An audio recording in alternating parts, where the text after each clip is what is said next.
Hi, babes. Oh, it's so good to be back. I missed you guys so much. I had an amazing time performing in New Orleans with the Her House fam. And then I flew from NOLA to Colorado, where I went to the Rocky Mountain National Park and spent several days climbing up mountains, falling in love with waterfalls, seeing glacial lakes, and basically being a Disney princess in the forest. It was amazing.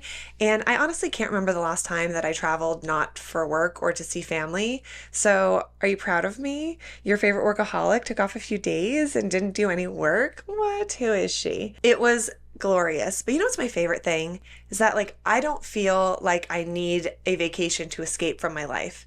I really, really like my life. Coming home, I felt just as happy as I felt on that mountain. But speaking of mountains, I came home to a mountain of work just piling up for me. So that's what I've kind of been spending the last couple weeks getting through. So that's why this episode is a little late. So thank you for your patience with that. But hi, welcome back to Tea and Glitter, the podcast. If this is your first time here, thank you so much for checking out this podcast.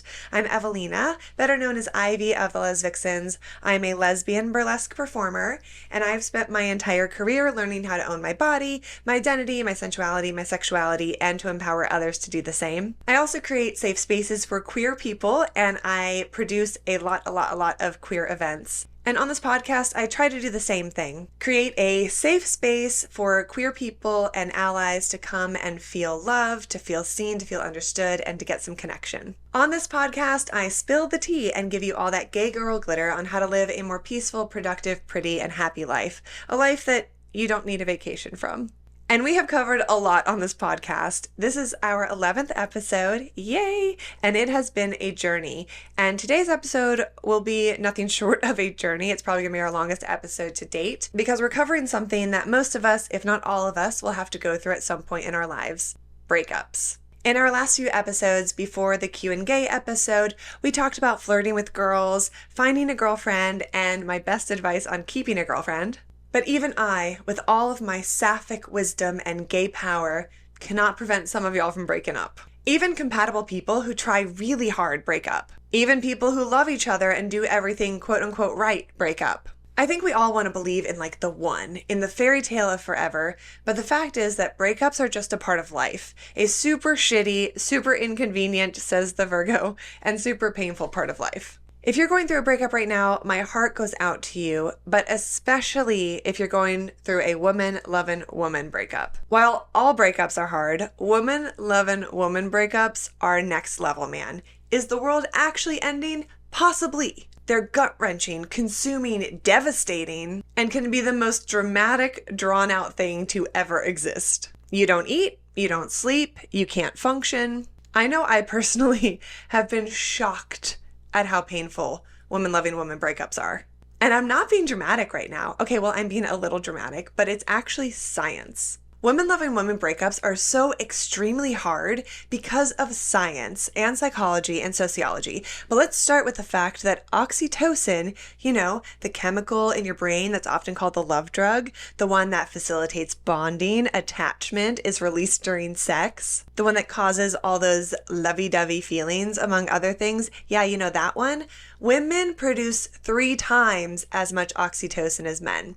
3 times. And then you have 2 women, or more, depending on your thing, at least 2 women producing 3 times as much oxytocin, and that math is terrifying. That math is scary, man. Whew! We're not out here exaggerating these intense feelings that lesbians and queer women have for each other. All that sapphic love, all that poetry, all that art, it's there for a reason. Women experience such intense bonding together because of the chemicals in our brains. The feeling of being in love can feel like a high because you're essentially high on your body's own version of opiates. And it's more chemically intense for women. People of all genders and sexual orientations can experience these chemicals, of course, naturally, but in general, the bonding that happens between women when they fall in love is much more intense, much more deep, and spurs women to move much more quickly into commitment. We lesbos definitely tend to have sex within the first few weeks of meeting, so oxytocin gets into our systems ASAP. And we also tend to spend a lot of time together right from the start. Men don't typically experience this as intensely, and they don't move into commitment as quickly, which is why in general, heterosexual relationships and gay male relationships don't follow the same pattern as lesbians and queer women relationships. Like, gay men don't bring a U-Haul to the second date, and neither do straight dudes, but lesbians should definitely buy stock in U-Haul. Ladies, get on it. Invest in your future in more ways than one. But it's not just the chemicals that create this sapphic whirlwind of T-Swift intensity. It's also the connection, the emotional connection that women experience with each other. We become best friends on top of being lovers. It can feel safe and cozy and easy with women. We understand each other, and we become attached and bond deeply and quickly for more than just romantic reasons. It's often easier to fuse our lives together, friend groups, hobbies, living situations, etc. So even when the chemicals wear off from the honeymoon phase, lesbians and queer women often feel so bonded and their lives so enmeshed and their connection so deep that it becomes even more painful to break up. And because of how deeply we gay girls bond with each other, we often go through the most push-pull, back and forth, and struggles in breaking up of any type of relationship. Like my dad said, gay girls date for 6 months and break up for 14 years. My father preaching the truth, ladies and gentlemen, queers and dears. We experience this incredible level of emotional connection that also has a sexual component, a social component, a support component, a friendship component, and all these other feelings and facets that make dating women so amazing and yet makes breaking up so shattering. Also, a shit ton of lesbians and queer women move in together, adopt pets together, and really intertwine their lives very quickly. So it gets even more complicated when you break up because, like, who gets the cat? It's me. I get the cat. Even if I'm not involved in your breakup, give me the kitty. And lest we forget, many queer people do not have accepting or loving families and tend to make their partner and their friends their chosen family, which is something that is so wonderful and special about our community. We can become like family, but this can also add another level of pain when it comes to breaking up. And then there's also those instances when your family may not be accepting or loving, but your girlfriend's family is. And so you had bonded with them and they kind of became your surrogate family, and now you kind of have to break up with them too. All of this can make it feel like you're losing so much more than just your partner.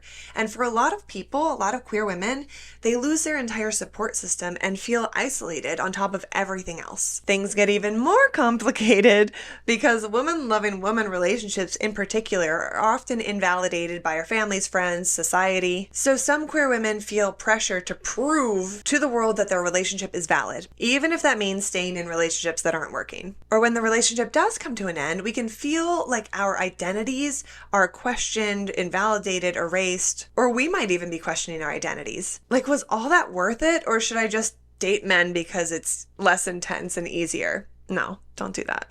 The bottom line is that women-loving women breakups are extra painful, extra intense, and extra complex for a variety of reasons. But they're extra worth it, and I stand by that. And it doesn't matter who's doing the breaking up, right? Like, breakups are hard on everyone, even if one party pretends like they don't give a fuck, or if they're totally fine, or if they move on really quickly and start dating someone else, or even if they cheated. Breakups are painful for everyone involved. And each position, breaker upper or broken upper with, experiences its own particular nuances and variations of pain, guilt, shame. It's a lot.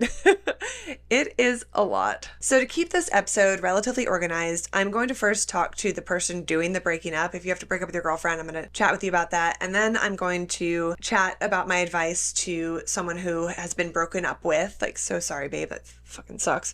And then I'm going to give my advice and thoughts on healing from heartache that applies to both parties, any parties. Does that make sense? Okay, so that's kind of how we're going to structure this episode. I feel like I'm in a unique position to talk about these things because not only am I a queer woman who has gone through woman-loving woman breakups, but I also run a troupe of queer women, and I have gone through all of their breakups with them. And I run queer events where I'm surrounded by queer women who are constantly going through breakups, posting on social media, crying at the club. I'll tell you what, the best people watching is from the stage. I see it all. I see it all. I know all the things. I know everything that's happening at all times in the queer community because I could see it all from the stage. Mary Contrario recently told me that I have this incredible ability to know all the drama and yet not be involved in any of the drama, and I love that. But I have seen things, you guys. I have looked into the sapphic abyss and I have seen the drama looking back at me, and it is terrifying. I've also gone to a lot of therapy to help heal from my own breakups, and I go to an LGBTQ plus specific therapist who understands lesbian dynamics and who has opened my eyes so much to how all of this works, attachment styles, enmeshment, etc. And so, learn from my observations, my experiences, and my own work in therapy. But also, while I'm going to do my best here to support you and to share with you my insight, your situation is always unique to you, with nuances and particulars that I have no idea about. So there's no pain hierarchy here, my sweet babes. Your pain is yours. Whether you've been broken up with or you have to break up with your girlfriend. I can only speak from my perspectives, and I know a lot of the advice that I'm going to give today you may not take because, well, I know I've been there and I didn't do some of these things. But again, that's why I chose this topic, and that's why I'm going so in on this today, because so many of these things are things that I wish I had done, things that I wish I had known. I wish that someone had told me, some of these complexities, someone had made me feel less like I was crazy for feeling things so intensely. And I wish I had known some of these things because it really would have helped me process and get through my situations without making them more messy. Oof, okay, are you ready to get into it? Let's do this. First, I want to say a few things and make it very clear how I feel. 1, breaking up is not a failure. Staying together forever is not the only benchmark for success for a relationship. 2, you don't need things to get so bad and awful to justify breaking up. You can break up simply because you no longer want to be in that relationship, for whatever reason. 3, trauma bonds are very real, and abuse in woman-loving woman relationships is also very real. Getting out of an abusive relationship of any kind is next level difficult for 1,000 bajillion reasons, and it's okay if you're struggling to get out of yours. 4, nothing is black and white, and neither will be your relationship or your breakup. 5, you're going to be okay no matter how badly it hurts right now. 6, sometimes people are not mature enough or have enough experience or are self-aware enough yet to do the work that needs to be done to grow and evolve and to become a healthy partner. And nothing you can do will speed that up for them. You cannot set yourself on fire to keep someone else warm. 7, time is the only way to get through any of this, but what you do with that time can help or hurt you. Okay, I'm gonna be real with you guys. I would much rather be broken up with than break up with someone. Because for me, feeling like I'm hurting someone else is a knife to the heart for me. The guilt that comes with having to be the one to do the breaking up, for me at least, is the fucking worst. Even if it's the right thing to do. Even if I've done everything I can think of to make it work. Even if I've been trying to come at it from every single possible angle to make it work, or make it work enough so that I don't have to break up. Even if I've gone to therapy, done the work on myself, communicated, cried, compromised, killed myself to make it work. No one wants to be the bad guy. But I think that's my first piece of advice. Be the bad guy. But be the bad guy in the most honorable way possible. Because if you get to the point where you know that you need to break up, don't cheat. Don't withdraw. Fenton is here to tell you more. Don't withdraw. Don't start neglecting them. Sorry, if you're watching on YouTube, I'm just doing something stupid with Fenton. I love him so much.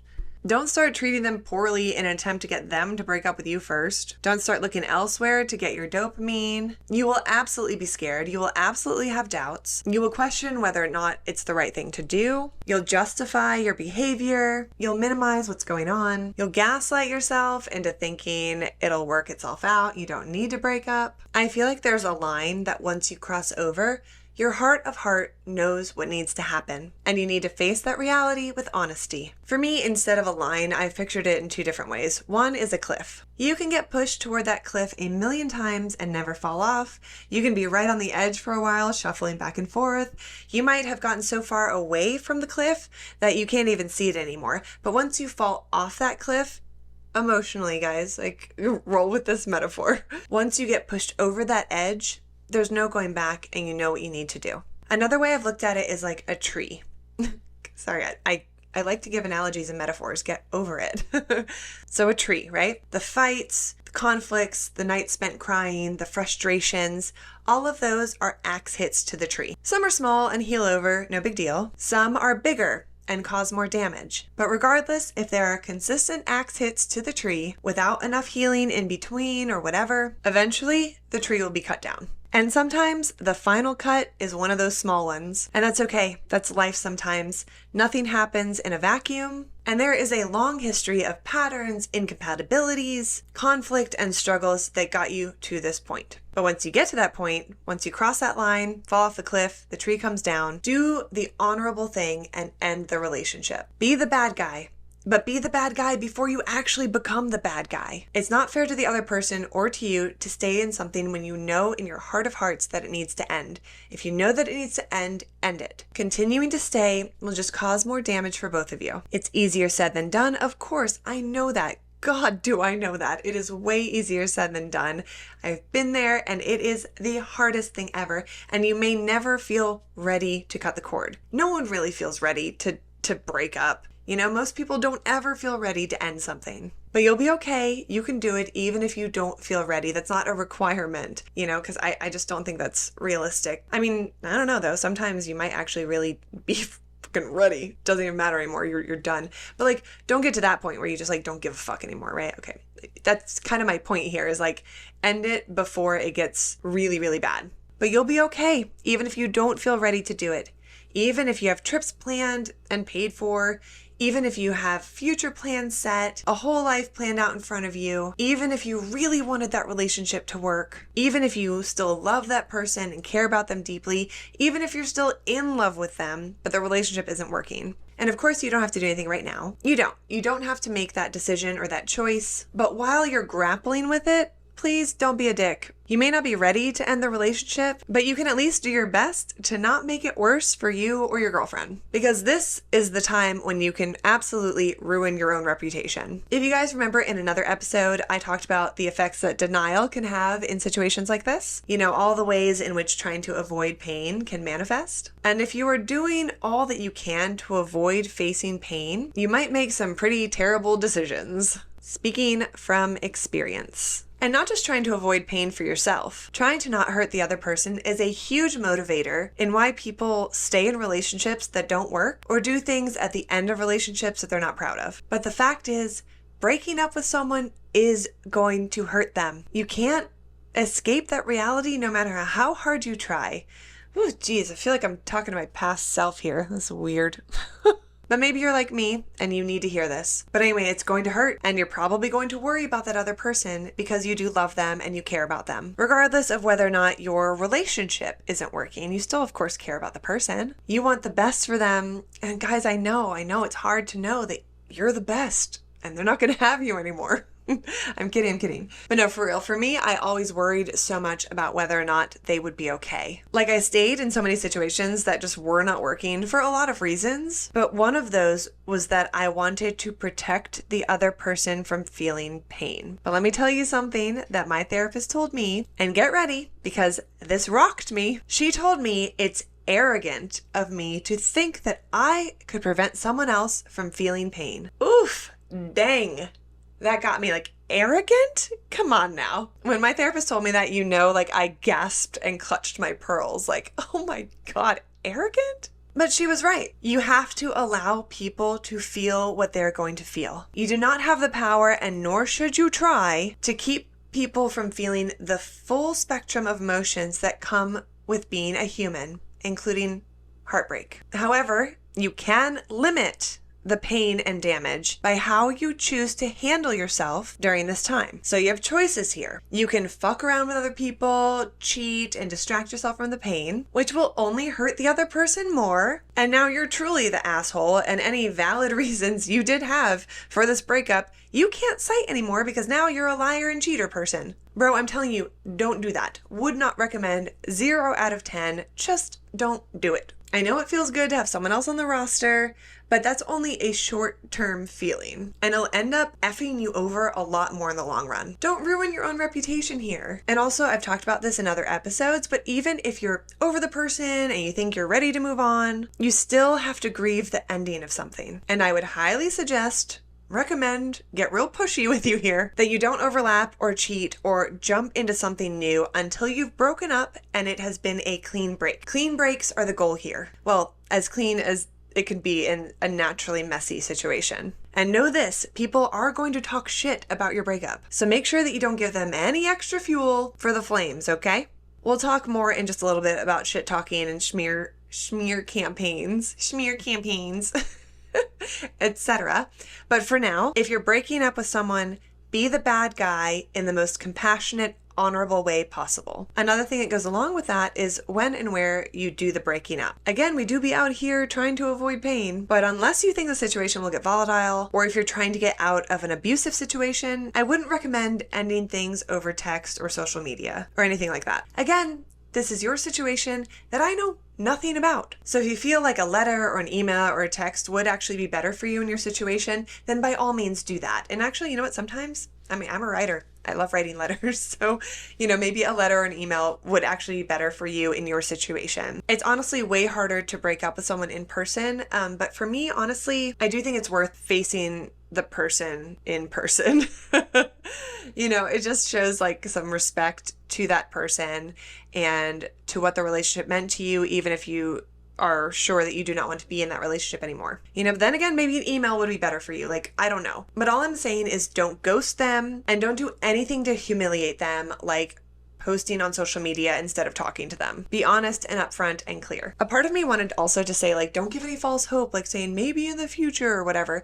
But like a lot of people say things that can be construed as false hope during the actual breakup. But you know what? That's not exactly what it is. Like, we're not robots. So even if you're breaking up, you can still have hope. You could still want the possibility of the future. You could still not want things to be as final as they are. You could genuinely, truly want something to happen for you two in the future. Breakups aren't easy and they're not simple. And sometimes it takes going on a break, one word away from break up, or ending things in a fuzzy way for things to eventually get clearer. A lot of times we're attempting to make things hurt less in the moment by saying things like, it's not you, it's me. Maybe sometime in the future, I just need to work on me, or whatever you say in the moment. We might genuinely mean it, or we might just see the other person hurting so much and want to soften the blow. And it's okay. Many people do that. It's okay if you say something like that. It's okay. Your ex might cling to it like a life raft in the sad sapphic sea that they're drowning in, but like, it's okay.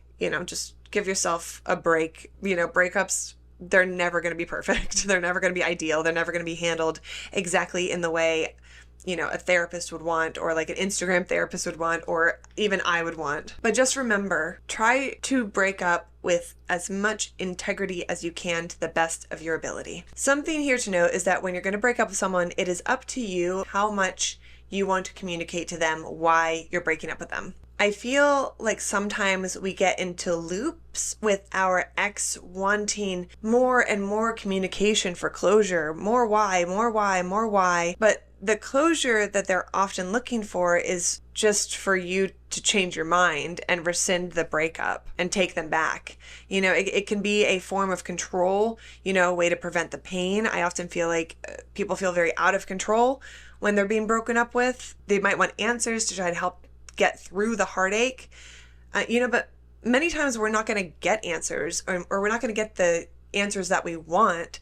And that's something that we all kind of have to face when it comes to breakups. Sometimes it is very pointless to ask why. You just have to kind of accept that it is. Does that make sense? So remember, when you are breaking up with someone, they may want more answers or communication than you are comfortable giving or that you're capable of giving. Because sometimes it's not about whether or not we're comfortable with it. It's just we don't have the answers. Like, babe, like we've been fighting every day for 6 months. Like, why we're breaking up. It's like what you owe that person is honesty and compassion, but you don't have to give in to everything they ask or want from you. I feel like this is sometimes when your ex will start to bargain, beg, cajole, guilt, etc. to prevent you from leaving. It can get super sticky here and can be really hard to stay strong through, especially when they're crying and they're begging. It's just like real hard because again, seeing someone that you deeply care about hurt can make you want to do anything you can to make that pain stop for them. And sometimes that includes giving in and taking them back. And even if that happens and you have to break up again in a few weeks or months, like, oh well, it happens to the best of us. For real though, it is super common, especially for women loving women relationships, to break up, get back together, break up, get back together, break up, get back together. So if that's a pattern that you might be stuck in, I think it's worth checking in with yourself and the relationship and get clear on what's going on and why you're finding yourself in that pattern. There is a possibility that things can like kind of work themselves out and get to a healthy place, but oftentimes it is just a toxic loop that you got to stop and eventually move away from. Hate to break it to you, but that if you keep breaking up, getting back together, breaking up, getting back together, and nothing's changing and it's the same thing over and over again and no one's progressing, no one's growing, nothing, it might just be a toxic situation. So keep an eye out, ladies, and babes. You know, give yourself as much grace and compassion during this time as possible. It's going to be hard and confusing as hell, and you're going to be in a lot of pain, and you're going to feel like the villain, and there'll be all these really complex feelings, but try your best to make the decision and stick with it. I have a lot more to say from this point forward in the breakup, but a lot of it can be applied to both parties in the breakup. So before I move into that, I want to talk for a few minutes to the person getting dumped. Ooh, honey. I know it fucking sucks. You might feel blindsided, devastated, have the rug ripped out from underneath you. You know, you might be in total shock and feel like your entire world just crumbled around you. Like, what in the actual fuck? Or you might have seen it coming. You might have known that it was happening, known that it was time, and agree that it is probably the right thing. But that doesn't mean that it won't hurt like hell still, and that you might not still be in shock. You might have thought that things were getting better, or that you were both on the same page, or that you were both still willing to give it more time. But when someone has reached their limit, they've reached their limit. And that is a reality that we have to face. You can, of course, ask questions, but know that they may not be able to give you the answers that you're seeking. You know, you might not want them to leave, so you're going to do whatever you can to manipulate them into staying. And I hate to say manipulate, but like sometimes that is what we are doing. Guilting them, begging them, bargaining with them. That's all forms of manipulation. That's all, you know, just really trying very, very hard to get control of a situation that you do not have control over. When we get really hurt like that, sometimes we want to make the other person feel the same amount of pain and we want to hurt them back. You know, this could manifest its way in like lashing out at them in text or phone calls or on social media, you know, trying to control the narrative by telling other people, oh, they cheated, even if they didn't, or airing out your dirty laundry and every unhinged thing your ex ever did. If you're the one doing the breaking up, you might also be trying to control the narrative in the same way. But I advise both of you,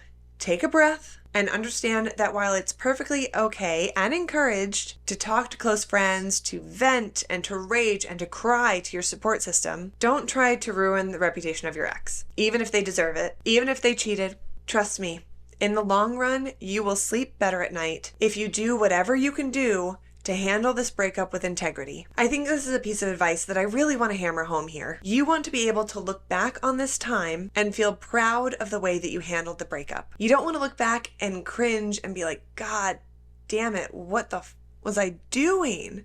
You don't want to do that. So even amidst all this pain, try to always come back to your moral compass and your guiding intention, which is to heal and survive the breakup. Because here's the thing, even if you want to get back together with that person, you still have to heal and survive this chapter. So babe, don't lose sight of who you are trying to get back to who you are. You know what I'm saying? Don't do things that you will regret, not because of how it's going to affect your ex. Like, who cares? Like, I mean, or care, whatever. But it's more so yourself, your integrity, your moral compass, your behavior. You want it to reflect your character, right? So remind yourself during this time, what is your moral compass? Who and how do you want to show up for yourself? Okay, so it's the aftermath of the breakup. And I hate to tell you this, but after the actual breakup moment, like the official breakup situation, this storm of sapphic heartache is just beginning. Ooh, I'm sorry. You'd hope that like the just being dumped or breaking up with someone, it's like over. No, I'm sorry. It's not. But again, how you handle this time can either help you heal or it can make things so much worse. And the following advice can be applied to either party, the breaker-upper or the person who got broken up with. So let's get into that. There's no right or wrong way, obviously, to like handle a breakup or negotiate what happens here. But however, there are ways that are more healthy, things that can facilitate healing. And I think a lot of these things feel worse in the moment than like the petty shit, but they're better in the long run. And I know this from experience because I either did the good things or I didn't do the good things and it bit me in the ass. And I don't love that for me. And I don't want that for you. Learn from my mistakes, friends. Okay, first, the age-old question, to go no contact or to not go no contact. If you decide not to go no contact, as in you are still in contact with your ex, you need to have boundaries. So many boundaries, lots and lots of boundaries. Have every kind of boundary you can possibly think of. Boundaries are everything if you are going to continue to be in contact with your ex. You need to have your ex respect those boundaries and vice versa. You need to respect your ex's boundaries as well. Things can be so muddled and messy here. And if you don't have these clear and salad boundaries, ladies and gentlemen, delicious romaine spinach boundaries. Anyway, you risk getting stuck in painful and unproductive loops if you don't have Caesar salad boundaries. Solid boundaries, ladies and gentlemen, solid. Keep them solid. Of course, your boundaries can shift as you go through this process. What you might need at the start is not what you need in a few months. I understand that. So get real with your intentions here and also get real with your needs. Maybe don't focus so much on your wants because I feel like a lot of times when things hurt like this and when you're in these types of situations, your wants might feel very urgent and immediate and what you really want to do, but your wants can sometimes be counter to your needs. Keep that in mind. Wants versus needs. Needs have more weight here.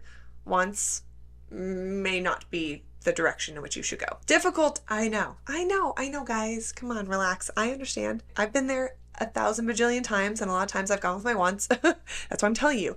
Needs. Focus on your needs in the situation. I've tried not going no contact in most of my breakups. About to share some things with you guys about me, my personal life. Get into them, sip some tea.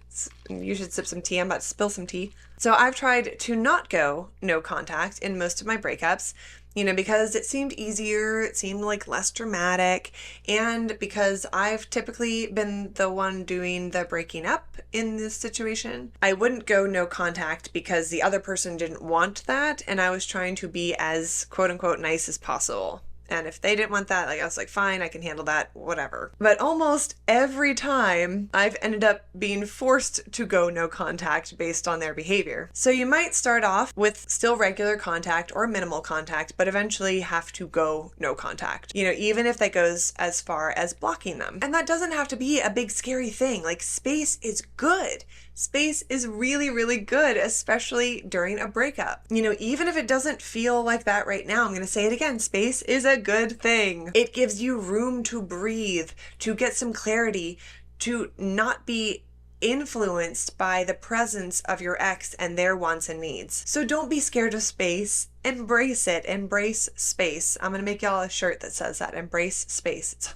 It's for my introverts out there as well. You don't have to be friends with your ex, but you also don't need to be enemies unless they are toxic to you or it was an abusive thing or the breakup was really rough and hard on you. A friendship down the line is absolutely reasonable. It comes down to like what you want, what your ex wants, whether the relationship was toxic and damaging or mostly healthy, what you want moving forward, what your ex wants moving forward, and like kind of how you would both handle whether the other person moved on or not, etc. These are just some variables. Even to get to that point, you will still need time and space. How this person is going to fit into your life in a new dynamic down the line is something that has to take time to develop. And really, approaching this new dynamic is typically only possible after some time has gone by and you've both gotten through the rawness of the breakup, because trying to be friends immediately when you're feeling all this stuff and like shaking up that dynamic from being like a romantic couple to friends,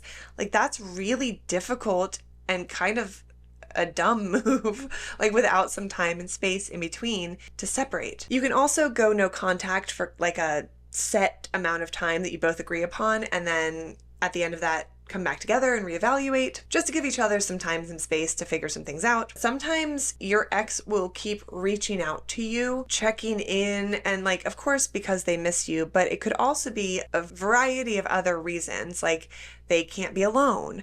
They still want your attention. They don't want you to move on. They feel guilty. They are trying to make the breakup not hurt so much for you or for them.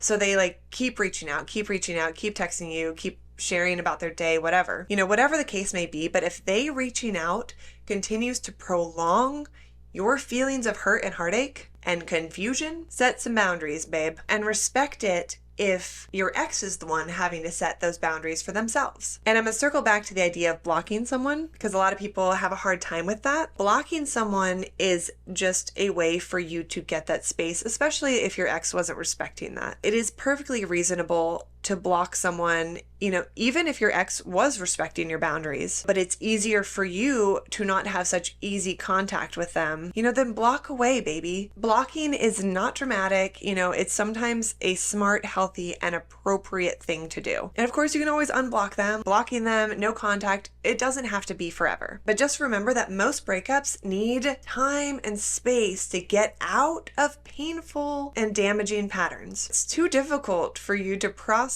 things together. And like, homies, that's not healthy either, to try to process your breakup with your ex-girlfriend. Like, see, I just did it with your girlfriend. Is it my ex? Is it my girlfriend?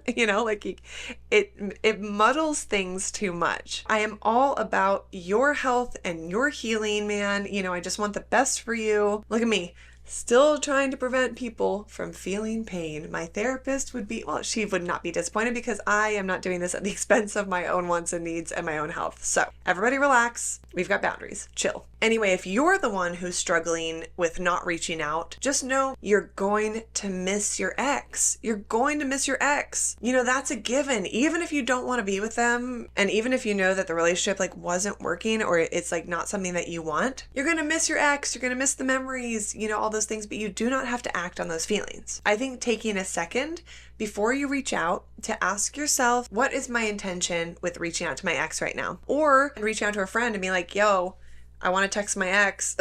Can we talk about it for a minute? And just kind of talk it through, have a sounding board, because I feel like once you do that, by the end of it, you will see that reaching out to your ex is not the best idea. The good feelings of having that connection with them is only going to be a teeny tiny little band-aid for this bullet hole that you are trying to heal. You can also set limits for yourself. I had a friend who would set herself a 30-day limit. Like, she's like, I will not reach out to my ex for 30 days. And that gave her like a time frame, something doable for her, where there was like light at the end of the struggle tunnel for her. She knew that she could hold off for the 30 days and then she would allow herself to reach out to them. And it wasn't this forever thing that she could never talk to them again. That was really hard on her heart to feel that way, to feel like she could never talk to them again. So she gave herself 30 days. And then sometimes that 30-day mark would come up and she could give herself 31 days. It was a very helpful tool to help her get out of this cycle of constantly reaching out to her ex. So whether or not you go no contact or you stay in contact, you still need to start untangling yourself from each other. I know you don't want to, babe, but you gotta. This includes protecting yourself. Again, I know that sounds dramatic, but it's really not. You have to be your own priority during this breakup. If you didn't live together, but she still has a key to your place, it might be a good idea to get it back, at least for now. I had an ex who still had a key to my place after we had broken up. And to be honest, I'm going to be sharing some of my personal life here. Hope you enjoy that. Get into it. I was too abused and broken at this point to ask for the key back. And she would just show up uninvited, unannounced, and let herself into my home like a psycho. This would obviously be very shocking and painful for little old me. I would be so completely unprepared to see this person who had caused me so much harm. I remember several times I would literally end up in the fetal position on the floor sobbing because of the way that she would just invade my home, my safe space. I'd literally be just like putting away laundry or doing something else totally innocuous, and she'd like show up, storm in, and like I remember one time she took the Kindle that she got me for Christmas and was like, I'm gonna sell this, and like left and like took my Kindle. Or I would come home and like things had been like moved around, you know, just so she could keep me feeling off center and show that she still had some sort of power. Just fucking wild. I did try to set boundaries with her. I told her, do not show up to my place uninvited and unannounced. Yet she would keep doing it. And then I did eventually get up the nerve to like ask her for the key back. And she would give me the runaround like, oh, I don't keep it on my keychain, so I'll just have to like drop it off next time I'm in the area. And of course, like I never got the key back. And I also didn't trust her to not make copies of the key. So eventually, I changed the locks. And she found out that I changed the locks because she showed up uninvited and unannounced. This is an extreme case, granted, but still, you have to protect yourself, your safe space. And even if they don't feel like they're being invasive, if you do, then set those boundaries. Take the key back, change the locks, whatever you gotta do. I also think it's a good idea to protect yourself digitally. Change any of the passwords that they may have had of yours. Stop sharing your location. Even if the breakup is amicable, mutual, whatever, that access is unnecessary for them to have and often inappropriate. And if they get butthurt that you like removed them from seeing your location, that's completely irrational for them to do so. You're broken up. It's perfectly reasonable for them to no longer have that kind of information about you. If they start guilting you and they're like, oh, so what do you have to hide? That's just manipulation. It's inappropriate. It's appropriate for you to protect yourself digitally, physically, emotionally, mentally, in all the different ways. On the flip side, if you're the one who feels butthurt by your ex removing you from seeing their location, limiting access to them, like you have to understand that it's healthier this way and you cannot continue to have that control and access. Whether or not they're moving on, dating someone new, or just sitting on their couch at home, it's no longer appropriate for you to know where they are and what they're doing. Like I know that sucks, like, but it's a fact. It's a breakup. It's a breakup. You guys are going through a breakup. Additionally, don't stalk your ex. Don't show up at their house. Don't show up at their job. I had a different ex who did not have my key. Your girl learned her lesson there, I guess.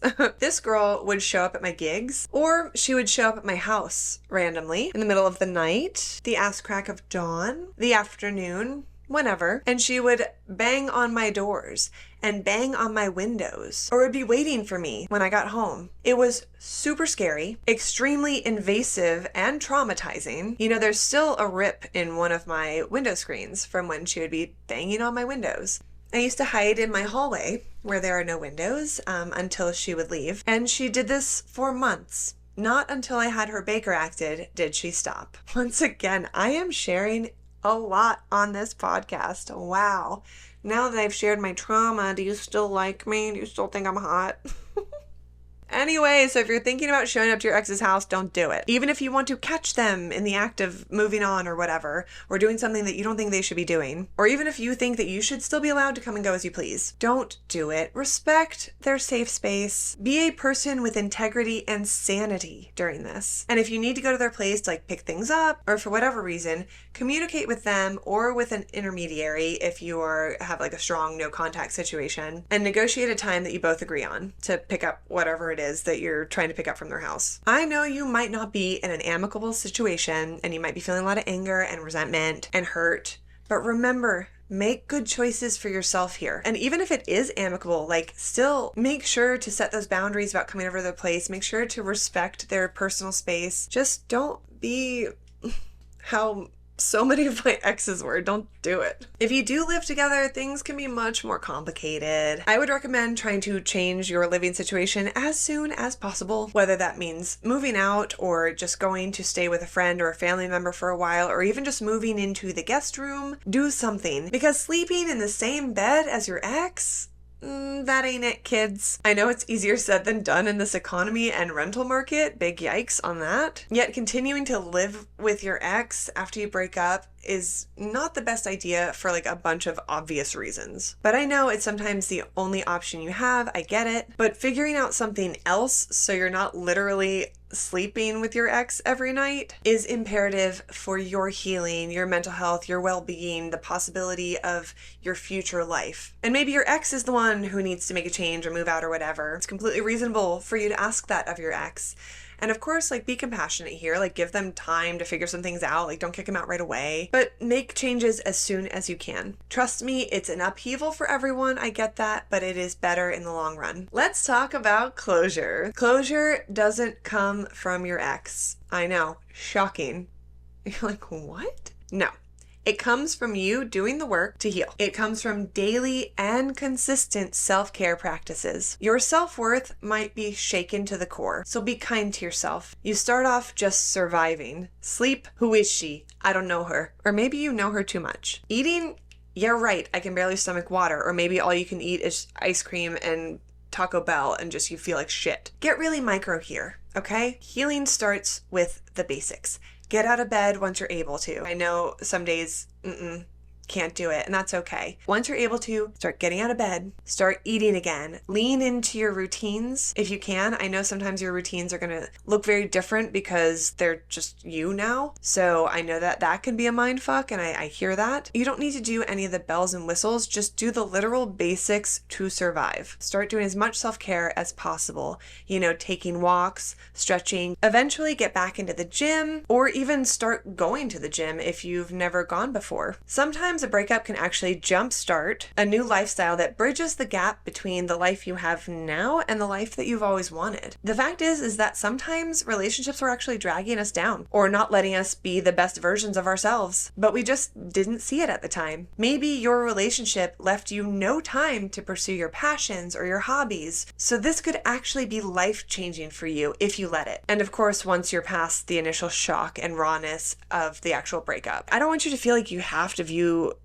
the breakup as like a good thing or like be jazzed about it. But what I'm saying is that it can have silver linings, even if it also fucking sucks. In another episode, I talked about unpacking the suitcase, right? Like your emotional baggage, and you're going to have a lot of it at the start of this breakup. Some relationships, you packed in a lot more, others not so much. This is what you're doing with that time. You're unpacking those suitcases, even if it's very, very slowly. You're processing. Maybe you got cheated on. A lot of suitcases there. Maybe you cheated, or maybe, you did some things you're not proud of. These are some shitty things that add more complexities to healing from a breakup, which already has a laundry list of complexities. Forgiving yourself, acknowledging your patterns and what you need to do to grow and change, taking accountability, doing the work. These are all things that I would encourage you to be doing right now. It's a good time to start reflecting on your role in the relationship, your ex's role,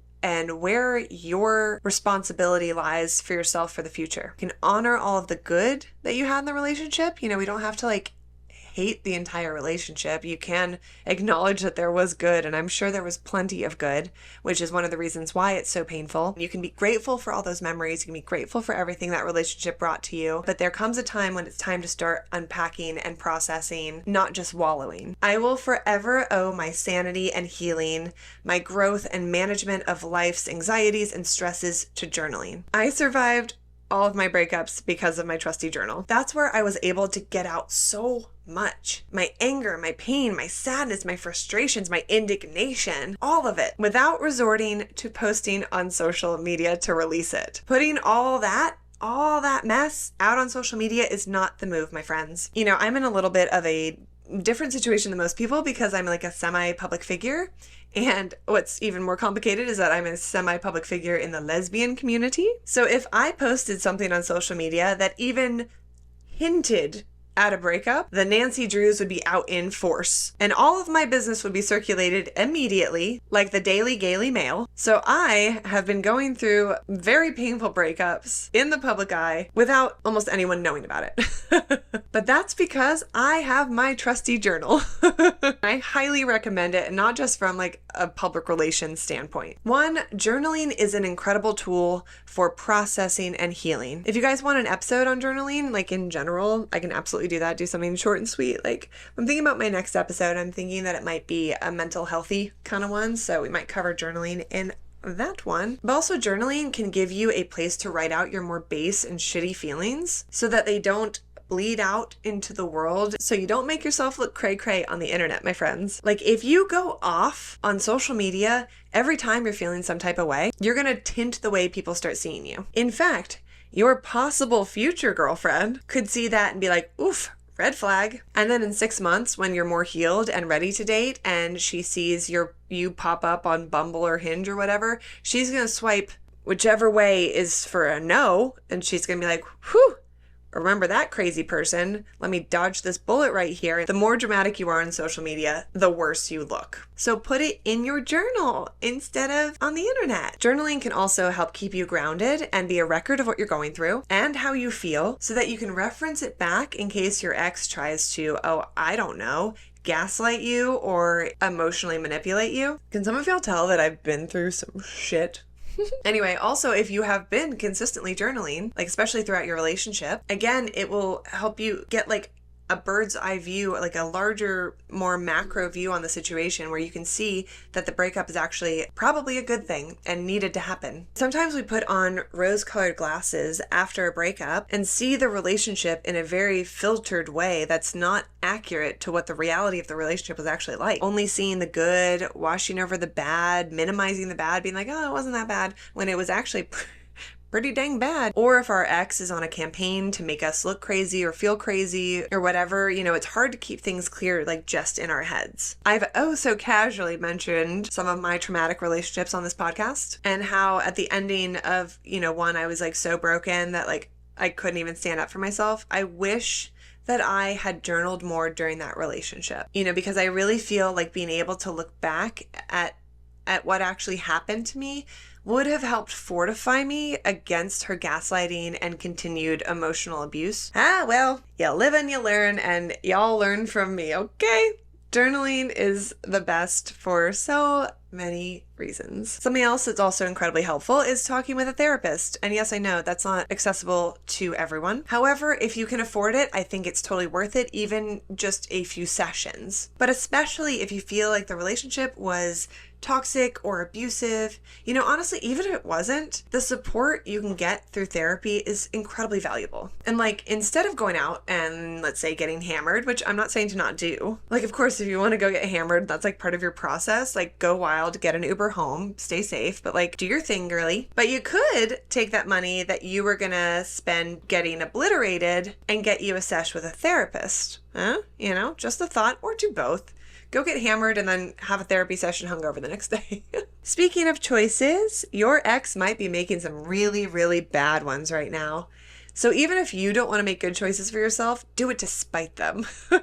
No, I'm kidding, but like for real. Imagine one person who is going out, getting trashed, sleeping with anything that moves, shit posting on social media, stalking their ex, being a dick, telling anyone who will listen every single embarrassing or bad thing that their ex ever did, and just generally being like a very messy, unhinged person. Now, imagine someone taking walks, journaling, going to therapy, talking with close friends, taking care of their body, not shitposting on the internet, being kind, processing the grief, starting a new hobby, finding their passion, crying when they feel it like it's coming on, because crying releases endorphins and can be very cleansing, setting boundaries, leaning on their support system. Which one would you rather be during this time? Which person is going to come out of this with better skin, a better body, more growth, and be healthier for their next relationship?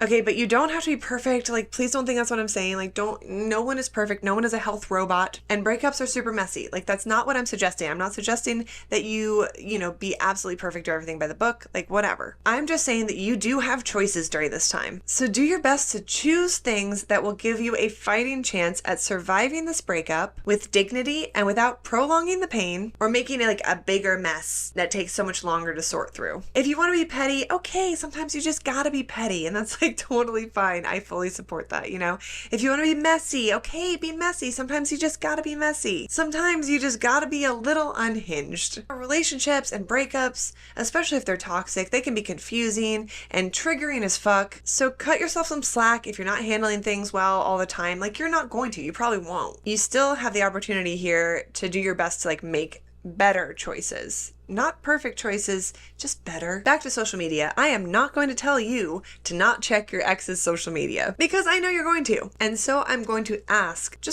that this is another area where you check in with yourself. Looking is probably going to make you feel some type of way. And by probably, I mean looking at your ex's social media is going to make you feel some type of way. Regardless of what your ex is posting or not posting, they might be dramatic as fuck about your breakup, making it super obvious of what they're going through, posting very pointed captions, posting thirst traps, tweeting nonstop, sharing Instagram breakup quotes in their story every 5 seconds. Or they might be posting like nothing ever happened, like they're completely unaffected, nothing to see here. Or they might be posting the fact that they're going out every single night, partying, living it up, making it seem like they're not hurt at all, that they don't give a shit. Maybe their posts make it look like they are the happiest that they have ever been. Or they might even be posting about a new girl already. It doesn't matter what they're posting or not posting, it will affect you. And let's be real, they want you to see it just like you want them to see what you're posting. So don't pretend like it won't affect you, babe. Like, don't be dumb.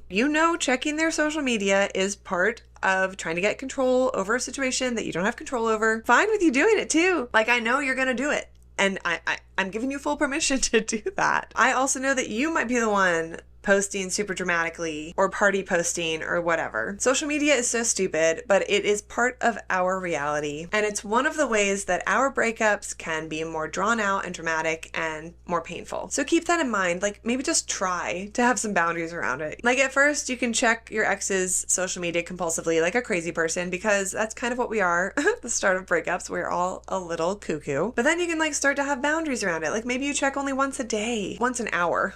And I guarantee your friends are going to tell you what your ex is posting. And for a time, you are going to want them to tell you everything. They will look at your ex's story and you won't. They won't see your name in their story views, but you still know what they're up to. I know, you guys. I've been there. Eventually, that's got to stop too. Instead of having your friends spy for you or your friends randomly tell you something that they saw on their social media, even if you're not looking, that's going to absolutely gut you. Set boundaries. Like, I used to tell my friends to not tell me anything unless they felt like I absolutely needed to know. I trusted my friends to understand that. It helped immensely. Ignorance is bliss for me. And a note on timelines here. Healing isn't linear, and that means that there is no set time for you to be over it. You might start off drowning in a sad girl's sapphic sea of sadness. Barely functioning, crying all the dang time, raging the rest of the time, listening to the saddest of sad music, checking their social media compulsively, tweeting like your life depends upon it, and then you might slowly start climbing out of that hole and re-emerging into the world. It might be a little too bright, but the birds are chirping and you feel like you might just be able to do this. And then you see your ex out somewhere at the grocery store or even on a date at a restaurant or something, and it all comes crashing down on you again. Or maybe you're doing great with the no contact. You feel like you're really thriving out here, you're healing, you're doing your thing, and then your ex contacts you and it complicates everything all over again. You might even be doing great right out the gate, and then 6 months later you completely lose it. That was probably because you were in denial the whole time and then was pretending that everything was fine. For me, that was my pattern in the past, right? I felt like I had grieved the relationship so much while I was in it that by the time it was over, I simply felt relief, which made it easy to start dating someone new or to justify not processing it because I was so totally over it. However, what I learned was that while yes, I did feel immense relief when these things were over, I also still had to process it all. I wasn't processing it when I was in it. That's not how that shit works. Duh, silly girl. I might have spent some time at the end really, really, really making sure it wasn't working, by which I mean sticking it out to the very bitter end, but that's not the same thing as healing or processing. What I'm trying to get at is that all of this takes time, but time won't feel normal. I always say, take it one day at a time. Just me. I am the only person who's ever said that. But it's true. Sometimes it's like, take it 1 hour at a time. One thing here to note on processing is that there is such thing as doing too much or over processing. Like, it might feel really good to talk about the breakup, and it does, and it will feel good, and it will help you work through some things. But then you keep talking about it, and you keep talking about it, and you keep talking about it, and it's been 6 months, and the breakup has become your entire personality, and your friends cringe when they see you call because they know it's going to be a 2-hour rehashing of your entire relationship and how much your ex sucks, and you've had 29 quote-unquote coffee dates with your ex to talk about quote-unquote closure, and you have to go to their house because you're certain that you left this one sock there and you just really need that one sock. Like, this could go on forever if you let it. There will come a time when talking about your breakup incessantly is no longer helping, and especially trying to talk with your ex. So here's the thought.